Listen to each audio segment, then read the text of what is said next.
Eamon Khan here for Seconds Out. Pleasure to be in the company of Caroline Dubois in Miami. Caroline, great to see you. How are you feeling ahead of your MVP boxing debut? I'm very excited. It's interesting to hear that word debut again, but I'm very excited.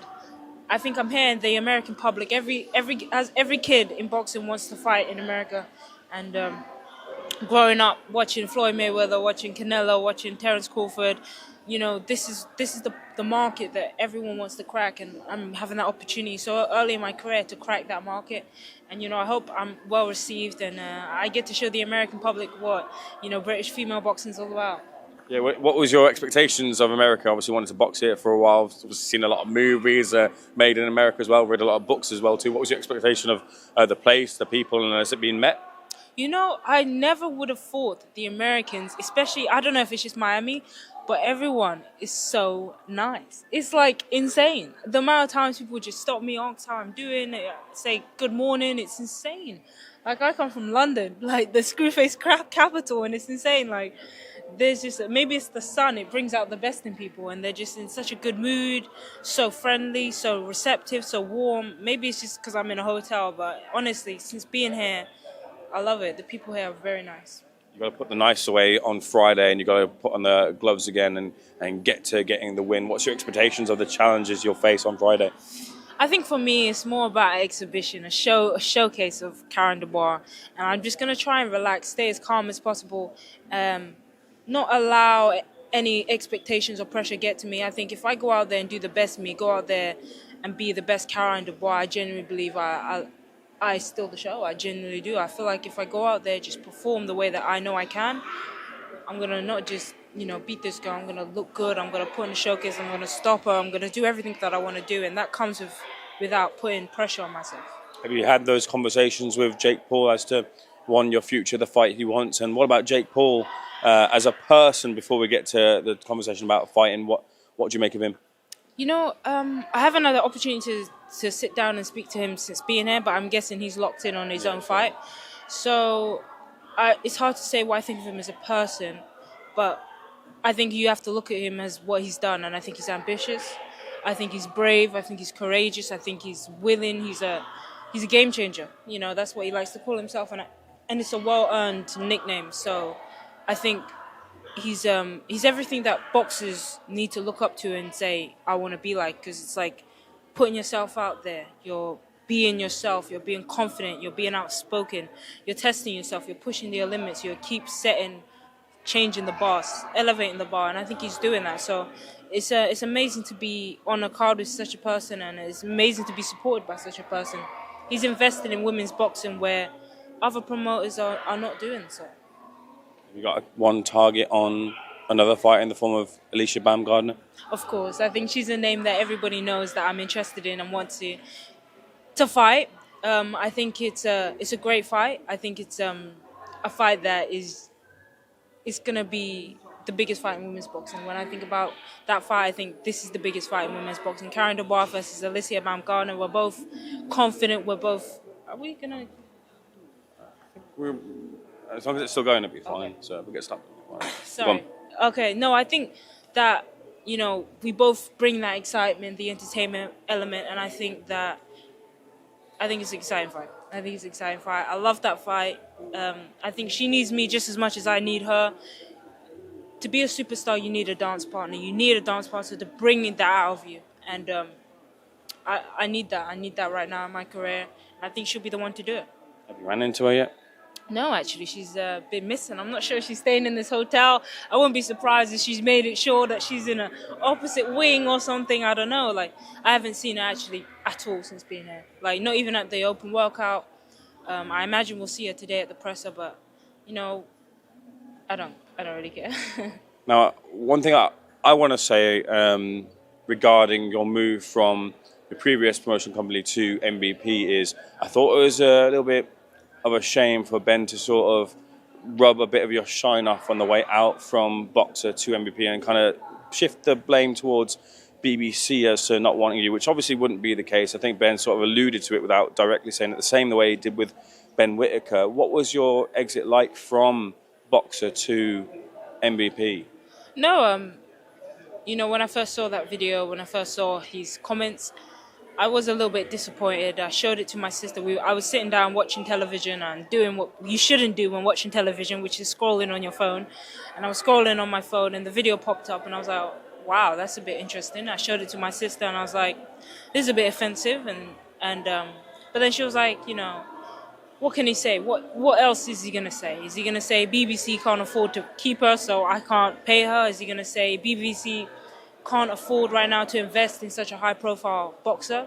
He can't say that. He has to say what he said, and it's a shame that that's the way he wants to be. But I guess it's a very doggy atmosphere now with these promoters. Everybody's trying to dog each other. Everyone's trying to, put someone down, and it's coming from all sides.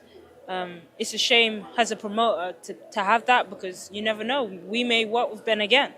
So it's interesting. But, if that's the way he wants to be, that's fine. It doesn't affect me. I know my worth. And I think MVP know my worth. They constantly show that they're willing to put their money where their mouth is. It's one thing to say I want to invest in women's boxing. It's one thing to say I support Karen Dubois. And it's another thing to put the money where your mouth is, pen to paper, and prove it. And MVP did that. So, he can say what he wants to say, and that's fine. But I'm very happy to be with MVP. They have showed up for myself, for other females, and I'm proud to be a part of such an organization. And I'm gonna elevate. I'm gonna go through the roof, and my ceiling is, no one can really put a cap on it right now. No one knows how far and how big the level that Karen Dubois can reach, and I believe that it will be with MVP that I hit that. So I think that we're in a very good spot. Now that you're team MVP, are you team Jake Paul in this fight with Anthony Joshua? Am I team Jake Paul in this fight? Going into this fight, I have honestly not thought about Jake Paul versus Anthony Joshua.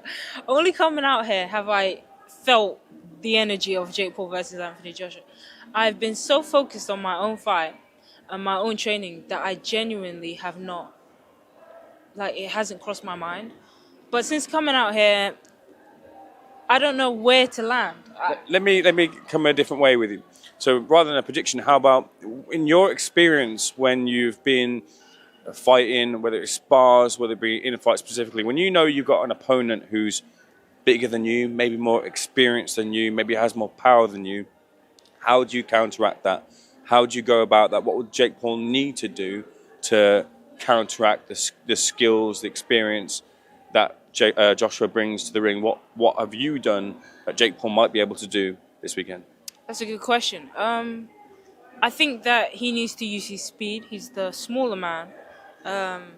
Use his speed, try to counterpunch. I think Anthony is gonna, I'm gonna speak for myself, but I think Anthony isn't gonna respect him or have very high expectations. So when you're stepping into the ring with someone who's kind of underestimating you and thinking that this is gonna be the easiest, fight in my life, this is gonna be the easiest walk in the park for me, that's when you catch them, when they're unawares. I think if any shots that Anthony throws that's going to be lazy or slow or just, just easy because he thinks the fight is going to be an easy fight, that's when you pounce on him and you use the space. It's a big ring, I'm hearing, so use the ring and just try to counter him as much as possible. Catch him unawares, annoy him, let him know that, don't stand there to be counterpunched, but let him know that he can't switch off. And I think Anthony's going to have that fear factor of not knowing what to expect. And he needs to play into that as much as possible. Be as unpredictable in the ring as he possibly can. But unpredictable with sharpness, power. Try to hit him early and hit him hard. Make him respect you. Make him fear you a little bit just by being confident throughout the fight. Don't show any fear and just go out there and do you. Speaking of power, what do you think of Elif Turhan? Yeah, surprising. What a surprising night. It's interesting because I don't know if I should say this, but I guess I'm gonna say it. Elif came over and sparred Ellie Scotney for Ellie Scotney's fight in the all-female show.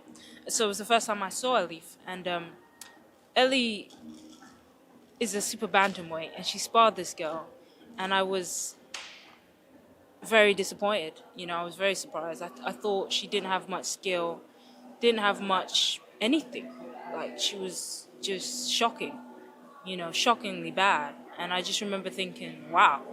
And then I found out she was fighting Beatrice Ferreira, and I thought, wow. So all Beatrice needs to do is stay away from her for 4 rounds and then go for her. Like, just go for her.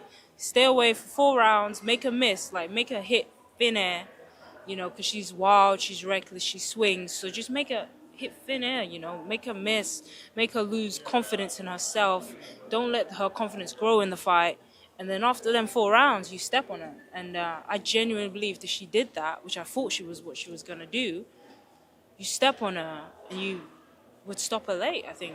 And so to see the exact opposite happen was just like, what is going on? You know, it's crazy. So what it shows is that Alif clearly has power with the small 8-ounce horsehair gloves. She clearly has power. And a fool can tell you that.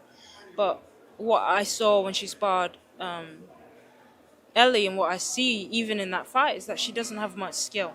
So when I look at her, I see and I respect the power, but I don't really respect much else. I think it's a great fight for myself.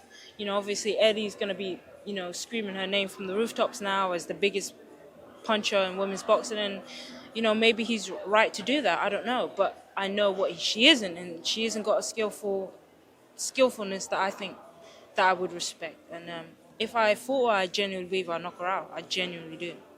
Do you think you have more power than her? 100%. 100%. Watching that fight just made me feel like if I fought Beatrice Ferreira, I would have knocked her out. But listen, talk is cheap, and anyone can say anything in hindsight, but I genuinely believe that. I think I'm the biggest puncher in the women's division. I think I'm the biggest puncher at 135. I think I'm the most skillful. I think I have the most about me. I'm not just a power puncher. You know, when you look at Alif, you say she's just a power puncher. And I'm not just that. And I think that's the most important thing. Skills are what pay the bills, and they always have. And, yeah. I'm looking forward to a skillful and powerful display from yourself this weekend, Friday, to be exact, on the undercard of Jake Paul vs. Anthony Joshua. Thank you so much for your time, and look forward to seeing you in the ring. Thank you. I'm sorry for making you wait. Not a problem. My pleasure.